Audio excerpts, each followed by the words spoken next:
Let's loom knit this honeycomb scarf. This is a squishy double knit scarf, so it's reversible on both sides. You can make it into a scarf or a cowl or an infinity scarf, which would be fun. And this particular one is made with 1 strand of yarn on an 11/16 gauge loom. This is just a worsted weight yarn. And I'm working with a V-shaped stitch, the traditional knit look, not that bumpy E-wrap look. So if you like that flat V shape, we're going to make that today. We're going to work on this 4-row repeat. I'm also going to show you how to cast it on and get the first couple of rows up and running and show you how to keep shifting this pattern over for this lovely honeycomb scarf. So once you have this pattern down, you can fly. Put it on any project that's double knit that you'd like. Let's begin. Welcome to GoodKnit Kisses. We're all about helping you stitch your love and love your stitches. For our free blog to the stitch pattern and also the pattern for the scarf, please click down below in the video description and get all of your supplies. Also, the right and left-handed video tutorial links are down below as well. For the materials, you're going to need a 12 peg loom. I'm using an 11/16 large gauge loom on this one with 12 pairs of pegs and my loom tool or loom hook. And you can use a worsted weight or medium 4 weight yarn on this. Just 1 strand will do. You need some scrap yarn for your anchor yarn and a crochet hook for finishing it off, and a tapestry needle for weaving in your tails. So grab your supplies and we'll begin with our cast on. Let's look at our loom. We've got 12 pairs of pegs, and this top part up here is our upper board and the lower part here is our lower board. And this peg over here is going to be called peg 1, and down all the way at the end is peg 12. So if I say lower peg 1, we're talking about this part. If I say upper peg 1, we're talking about this part up here.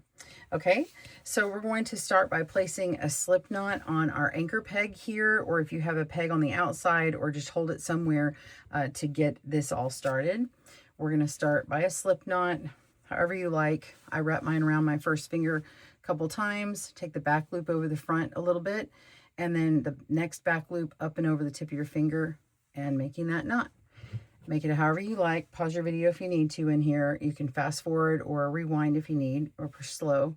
So I put it on my anchor peg, and now just for the first pass on our cast on row, the cast on is actually 2 rows down and back, but the first row only is the only time in this pattern that we're going to E-wrap. You can also do a couple of other cast ons on here, but you have to do for this one, I'm following the pattern that I'm going to show you for the remainder of it, so it's easier to remember. It's just that you just E-wrap this first time. So we're going to E-wrap around peg 1 on the lower board. So we're going to go inside here and around the outside and back in, so you have that little E-wrap shape. And then we're going to go to peg 1 on the upper board and do the same thing, E-wrap. And now we're going to go to the next peg, which is peg 2 on the upper board, and E-wrap. And then we're going to go straight down to the lower board and E-wrap peg 2. And you can see how it makes this open box here. So the box is open at the front or on the lower part. And now we're going to E-wrap around peg 3 on the lower. And then we're going to go to the upper part up here and wrap on peg 3 up here. So now we have an open box at the top up here. Okay. So we're going to just continue in this pattern all the way down where we have a pair of pegs on each side, and we just alternate. E-wrapping on this row only. Make sure you're not doing it too tight.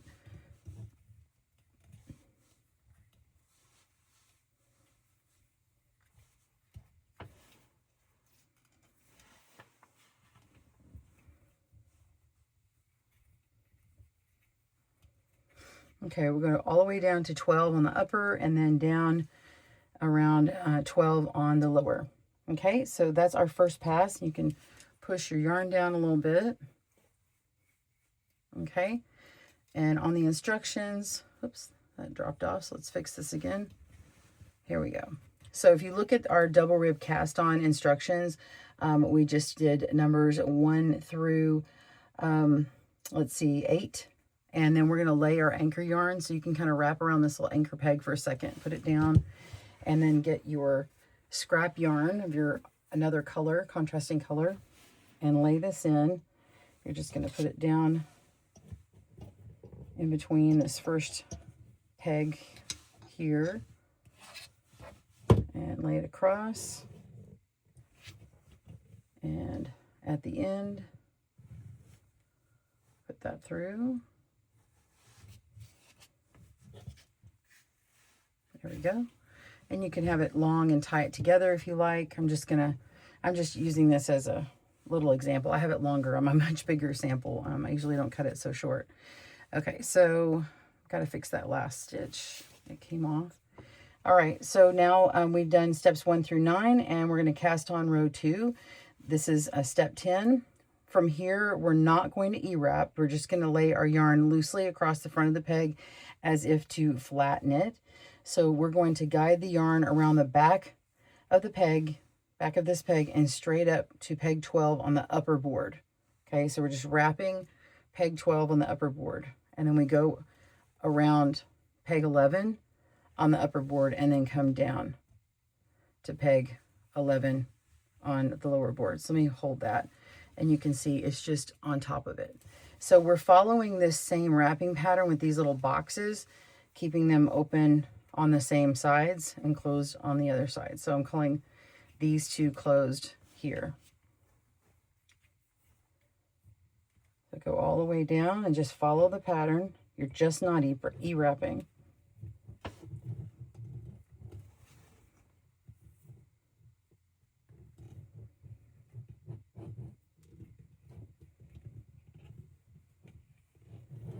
Okay, so once you have your final one on, you're going to knit over, knit the loop over, bottom over top, and lock that in. Okay, and then all of your pegs, like this one had 2, all of them have 2 loops except for this last peg here on peg 12. So go ahead and knit these over. And I suggest whenever you're knitting over in this pattern that you start at the opposite. Like once you lock this one in, go the opposite where the working yarn is and start at the end of this pattern so that it doesn't get too tight on you. So I'm going to knit over this pair, and then I'm going to knit over this pair here together. Because if I start at this other end, it tends to get really tight about here, and it makes the last several pegs harder to knit over, or at least it does for me. So if you find that, just start knitting it that way. So pause your video if you need.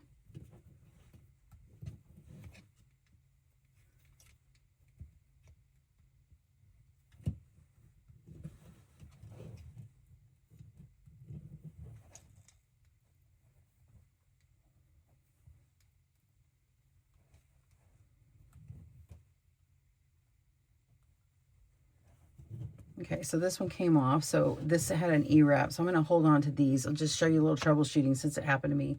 I'm just going to put this to the back and E-wrap it right back around. Okay, and then lay this on top.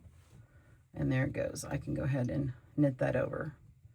So crisis averted. You don't have to redo it if that happens. So I'm glad it happened on camera. Okay, so we're going to do the setup rows. So after we've cast on, where's the setup row peg 1, on the lower board, we're slipping. So that means you skip it. You don't actually work it. And we're going to wrap around pegs 1 and 2 on the upper board, like that. And then wrap around pegs 2 and 3 on the lower board. And then we just alternate, whoops, sorry, hit the camera. Just alternate and continue in this wrapping pattern. I'm just following what we did the row before. Okay, so all the way down to the end, toward working our way towards peg 12. And wrap that last peg 12 and knit over.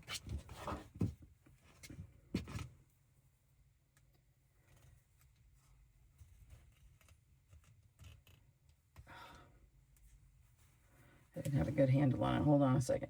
There we go. All right, and as I said before, once you lock that in, it's best to come down here to the opposite side and knit off.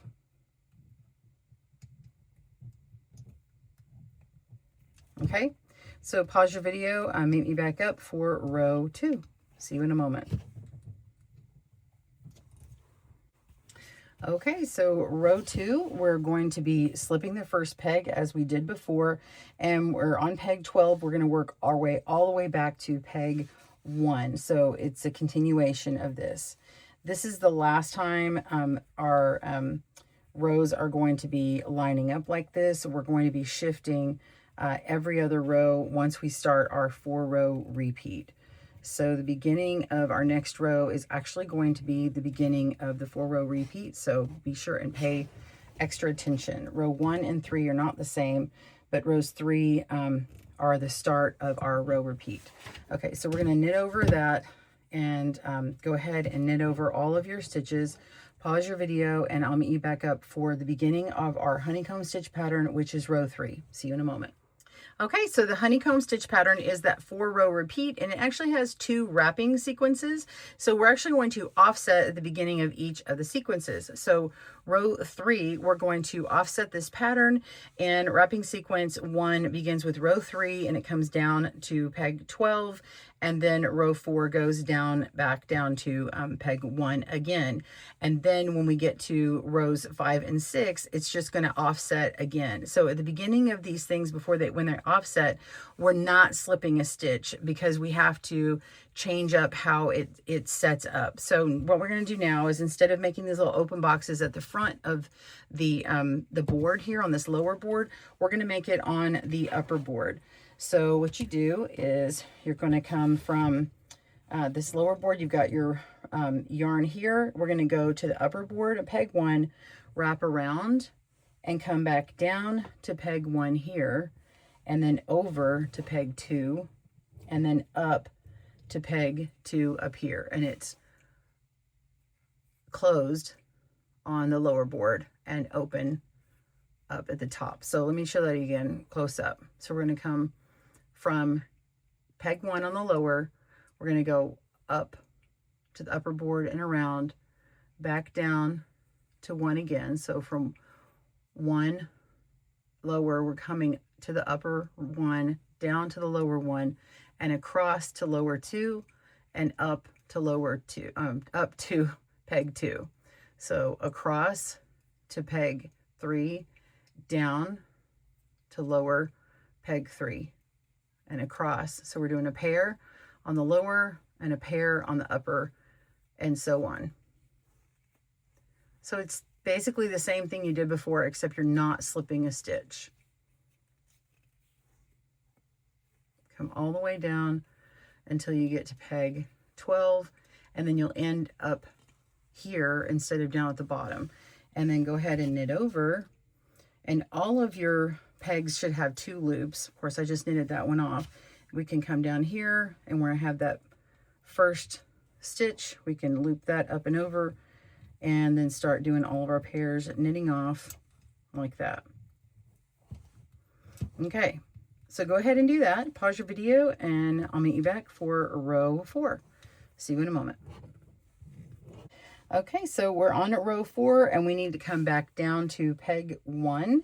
And if you remember, we had this open at the back end here, because once you start alternating them, when you're halfway through that part, you can't really tell. You might go, I really can't tell, Kristen, like where that open box is. Okay, first, just look at the last 2 you did. This will be looser on this end, and see how this is tighter over here. This is the part you're just going to be following back. So we need to make this part an open box. So we're just coming down and around. You are slipping on this row. This is the only row when you're on this side over here. This row is the only time when you come back this way that you do not work that first peg. So slip these rows here. Okay, so all your even rows are going to be slipped. The first stitch. So just follow that pattern along, and then come up to the back again and lock that stitch in and start knitting over your stitches. Okay, So continue knitting over. Pause your video. I'll meet you back for the wrapping sequence 2, which is row 5. See you in a moment. Let's do wrapping sequence 2, row 5, and I wanted to show you my other loom, which has a lot more of the yarn on it. It's already knit up to my right length, but I wanted you to see what that wrapping pattern looks like when you've gotten further down. It looks really identical. You can see that it's open at the back at the end of that sequence, and we're ready to begin row 5. Okay, and I'll show you on both of these so you can have that repetitive part. So we're wrapping around our lower peg 1 here and going up to peg 1 on the upper, and coming around peg 2 and coming down to the lower, leaving that part open and going to our next pair. So we're just remembering, okay, we're going to do a pair on the upper, pair on the lower, and just do 2 at a time all the way down, just as you've been doing.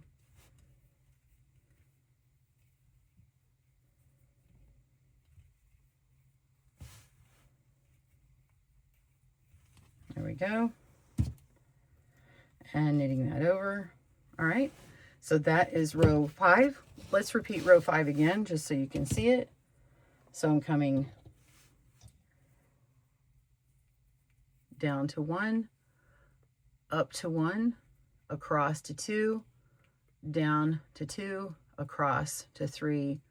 So we've done a pair down here, and we're going to do a pair up, a pair down, a pair up, a pair down, pair up, pair down, pair up, pair down, and up, and then down and around peg 12 and knit that off. Okay, so that's it for row 5. Pause your video, work that row, and I'll see you for row 6. All right, we are ready for row 6. Again, we are slipping this peg because we're coming from this side down to the other. So come around the back, or the upper, do that pair, and do the pair up front. So we've slipped that first stitch. Remember, this part right here is going to be open.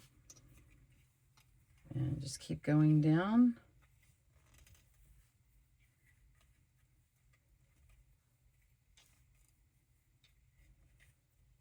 I know I moved my working hand on you. I flipped it around on you. Okay, so go ahead and knit that off and do that row just like that. And when you're done, and I'll just talk while you're knitting up your stuff, you're knitting off. I've already come down to here and worked this last row for you. You can see it's already down at the end, and you can see how that's going to end. And you're going to continue working on those stitch patterns. Just continue shifting it over. Remember, when you begin and you shift it, you've got to come across from where the working yarn is and then come back to where you began, and then you can start your pairs. That's really what it is. So when you're on this side, you're going to come across and then down, or vice versa, depending upon which end you're in. So you just go across from your working yarn, wrap around that peg, and come back to where you were, and then you start on that pair. So that might be an easier way for you to think about that every time you're on this side of the loom. And when you're on the other side of the loom, you're just slipping. So continue that until you have your desired length. I'm doing about 60 inches, might even go a little further than that if you are taller. And to bind off, we do have instructions on that. We have the bind off instructions, and we also have finishing the cast on end. If you already know how to do that, then you won't need that. I'll show you a little bit of it here. So for binding off, you're just going to use a crochet hook, and you pick up the stitch on the last peg opposite to where your working yarn is. So if you're on this end and you get to the right length, then go ahead and do that. And you're going to come to the opposite end, which is this stitch here. It's the same side, but I mean, it's on the other end of the loom. And you just pick that last peg up, and you're just going in reverse order of how your pattern is. So you're just going to pick up that next peg on the pair across from it, and then loop it on through, and then go to the next one in that sequence and pull on through. Same thing, come here and pull through. and just keep going until you get down to the end. And I'll show you what when I loop that one through. So you're just going all the way until you run out of stitches on the pegs, and you're just going to pull through that last loop, and I'll show you what that looks like here in a second. Okay. All right, I've got 2 pegs or 2 loops left. I'm going to head and put that on my crochet hook, pull through, and then take my tail and pull that through. I've gone ahead and cut off a nice long tail and pull it all the way through and take it off my loom. And then I've got it complete. And then I'm just going to take my tail and weave that into my knitting. And if you want, you could add on some fringe here or something if you like. And then you're going to want to finish off this beginning end, and depending upon how you did your cast on, if you did it the way I did, it might look a little bit different. I actually tried this is my test one, and I did it with like a cross stockinette. You just can't do it in the wind it in the main way that I did it without doing an E-wrap. So yours might look a little different from mine. Either way, it's fine. But what you do is you go the opposite side of this tail here. So you'll be coming to this stitch here and going through 2 loops, or pick up 2 loops on top of your contrast yarn and pull through, and then go to the next loop and pull through, go to the next loop and pull through, and the next loop and pull through, and just continue on. I go ahead and sometimes take out that accent or that contrasting yarn. Here we go. Let's go ahead and pull that on through so you can see what it looks like. You can see how it's lining up nice. And then we'll go to the next one and just continue on until you run out of loops.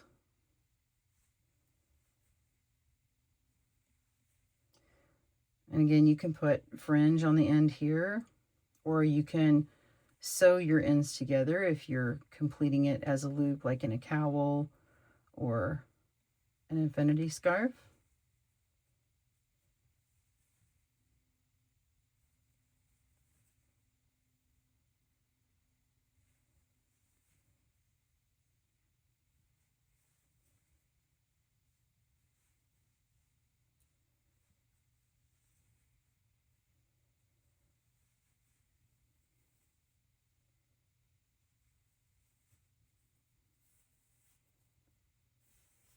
Pull out more of that. You can see how nicely that's coming along. And then these last few stitches here. And these ones are a little bit harder to see. That's why I kind of like to have my yarn pulled out, because I like to kind of pull up on it and I can tell which stitches it's coming through. So let's see, pull up a little bit. It looks like the first one is this one, so we're going to grab it. Just pick up whichever one looks like it's next. And this next loop. And then the last loop. There we go. You can pull out that remaining yarn, contrasting yarn, and get your last loop, or the tail, pulled through, and then just weave in your tail. Well, I hope you enjoy learning this stitch pattern today and get this pattern. Be sure and go down below to get it all in its written form. I'd love to hear from you soon, or tag me with your project on Instagram at GoodKnit Kisses. We'll talk soon. Have a great day. Happy knitting and crochet. Thanks for joining us today, where we help you stitch your love and love your stitches. See you again.